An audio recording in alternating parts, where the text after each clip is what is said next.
Hello friends, welcome back to my YouTube channel. इस video में हम पढ़ने वाले हैं present perfect continuous tense. Present perfect continuous tense. Present perfect continuous tense पढ़ने से पहले ये देख लेते हैं कि हिंदी वाक्यों की पहचान क्या होगी, यानी कि हिंदी वाक्यों के अंत में क्या आना चाहिए ताकि हमें पता चल सके कि वो सेंटेंस कौन से टेंस का है। तो हिंदी वाक्यों के अंत में अगर रहा है,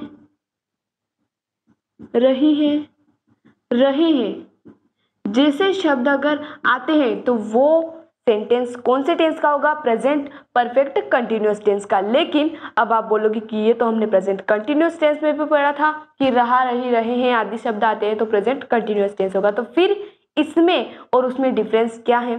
तो चलिए वो भी देख लेते हैं। तो सबसे पहले हम इसका स्ट्रक्चर देख लेते हैं ताकि आपका डाउट क्लियर हो सके।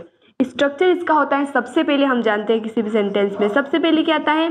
सब्जेक्ट, देन उसके बाद आती है helping verb plus main verb का कौन सा फॉर्म आएगा? फर्स्ट फॉर्म, और उसके साथ क्या लगेगा? आईएनजी, यानी कि मेन वर्ब का आईएनजी फॉर्म यूज होगा। उसके बाद यहाँ पर सबसे पहले subject, helping verb, main verb की first form plus ING, object plus remaining word, और सबसे लास्ट में आएगा हमारा सिंस, फोर। इन दोनों में से एक का यूज होगा और साथ ही क्या जो हमें सेंटेंस में टाइम दिया होगा। तो यहाँ आपका डाउट क्लियर हो चुका होगा, क्योंकि प्रेजेंट कंटिन्यूअस टेंस तो होगा लेकिन यहाँ पर हमें कुछ टाइम भी दिया होगा साथ में। कैसे? एग्जाम्पल से देख लेते हैं, लेकिन उससे पहले हेल्पिंग वर्ब और सिंस फोर का यूज हम देख लेते हैं। हेल्पिंग वर्ब यहाँ पर होती है हैज बीन और हैव बीन। अब यहाँ पर दो हेल्पिंग वर्ब है तो दोनों का यूज भी देख लेते हैं। आई और वी के साथ हैव का यूज होगा, और बाकी जितने भी सिंगुलर सब्जेक्ट हैं, सिंगुलर सब्जेक्ट के साथ हैज बीन का यूज और प्लूरल सब्जेक्ट के साथ हैव बीन का यूज। लेकिन यहाँ पर आई क्या है? सिंगुलर है, फिर भी इसके साथ कौन सी हेल्पिंग वर्ब का यूज होगा? Have been. यहाँ तक क्लियर? सिंगुलर सब्जेक्ट के साथ हैज बीन, प्लूरल सब्जेक्ट के साथ हैव बीन, और साथ में क्या होगा? आई का यूज भी, आई के साथ भी हैव बीन का यूज होगा। सिंस और फोर का यूज अगर हम देखें तो सिंस का यूज होता है पॉइंट ऑफ टाइम के लिए, पॉइंट ऑफ टाइम के लिए, और फोर का यूज होता है ड्यूरेशन ऑफ टाइम के लिए, ड्यूरेशन ऑफ टाइम। अब हमें कैसे पता चलेगा कि टाइम क्या है? ड्यूरेशन ऑफ टाइम है या फिर पॉइंट ऑफ टाइम है? तो चलिए एग्जाम्पल से देखते हैं। एग्जाम्पल यहाँ पर हम लेते हैं, जैसे कि वह सुबह से क्रिकेट खेल रहा है। सिंपल सा, बहुत ही सिंपल सा हमने सेंटेंस लिया है, वह सुबह से क्रिकेट खेल रहा है।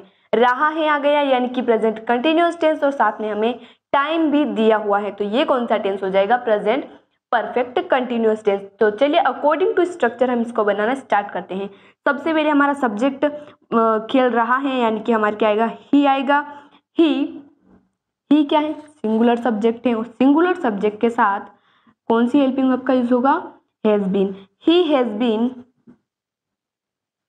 अब यहाँ पर मेन वर्ब का आईएनजी फॉर्म, तो खेलना के लिए प्ले, और इसका ING form playing. He has been playing cricket since morning. अब यहाँ पर हमें कैसे पता चला कि ये क्या है? पॉइंट ऑफ टाइम है, तभी तो हमने यहाँ पर सिंस का यूज किया।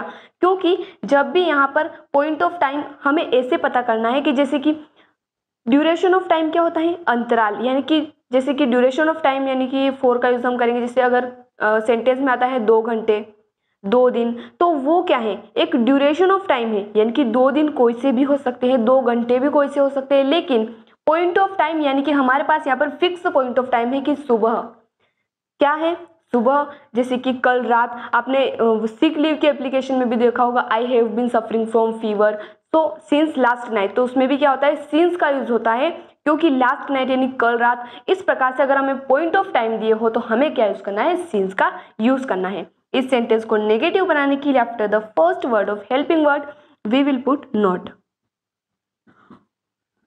सो गाइस, आई होप यहाँ तक आपको क्लियर हो चुका होगा। मिलते हैं नेक्स्ट वीडियो में अगले टेंस के साथ। धन्यवाद।